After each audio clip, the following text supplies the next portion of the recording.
খালেদা জিয়ার শেষ বিদায়ে এক তারেক রহমান সামলেছেন তিন চরিত্র।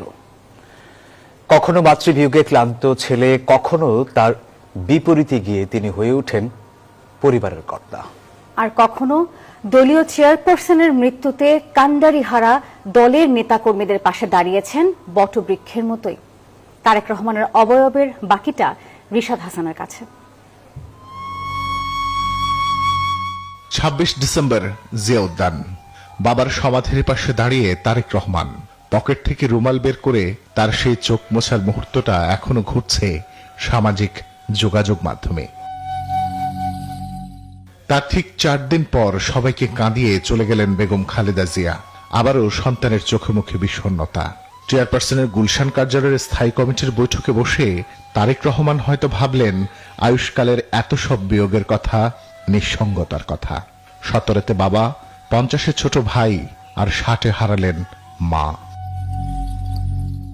তবু তারেক রহমান জানেন তিনি যতটা পরিবারের বড় সন্তান, ততটাই একজন স্বামী, একজন বাবা, তার থেকেও বেশি দেশের সবচেয়ে জনপ্রিয় রাজনৈতিক দলের প্রধান।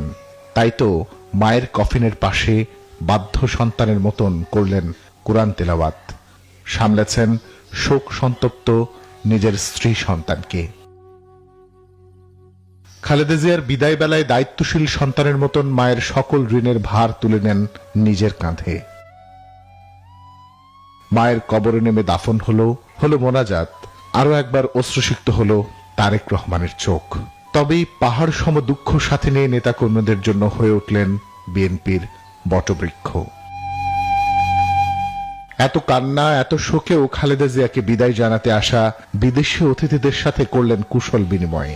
খালেদা জিয়া যেখানে শেষ করেছিলেন, ঠিক যেন সেখান থেকেই শুরু হলো দলীয় কার্যক্রম। এই ঘটনার সাথে সারা দেশ দেখল একজন সন্তানের আবেগ, পরিবারের এক দায়িত্বশীল কর্তা, পাশাপাশি পেশাদারিত্বের মিশ্রণে এক অনন্য তারেক রহমান। রিশাদ হাসান, নিউজ 24, ঢাকা।